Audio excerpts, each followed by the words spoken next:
Wholesalers, do you ever have a property that is tenant occupied or owner occupied, just like the one that I'm about to walk into right now, that you are not able to sell to any of your buyers? And the reason why is because they don't want tenant occupied or owner occupied properties. So you end up having to drop the price and not make the spread that you actually deserve. If you guys ever have that problem, here's exactly how you solve that problem. So what you'll want to do is make sure that on your contract, in the special stipulations, just the blank area at the bottom above your signature generally, what you'll want to do is you'll want to make sure that you have an escrow holdback. For example, $5,000, $10,000 that would normally go to the seller, but you're withholding that amount at your closing company of your choice, the title company, closing attorney. Let them hold those $5,000 or $10,000 in escrow that is actually owed to the seller, and then charge, just for an example, $100 a day. If they don't move out by such and such date, then $100 per day is deducted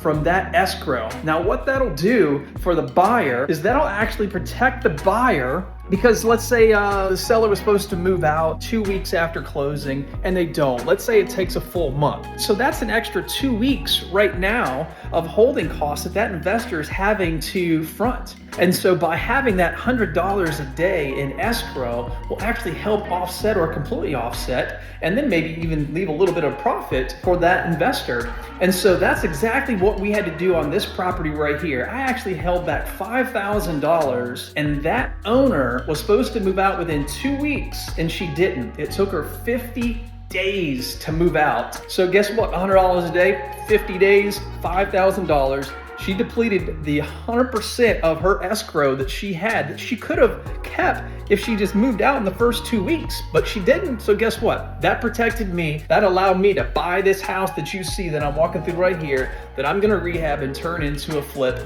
and still make a good $25,000, $40,000 hopefully after all this. But guys, that's exactly how you can protect your buyer and be able to sell your buyer properties that are tenant or owner-occupied properties. And again, most of these buyers just freak out whenever there's a tenant or an owner still in there. They're afraid that they're not gonna move out, that you're gonna have to evict them. Well, guess what? That is exactly how you save that problem. Use those special stipulations, $5,000, $10,000 escrow holdback. It's just an example of a number, but use that to your benefit to protect your buyers.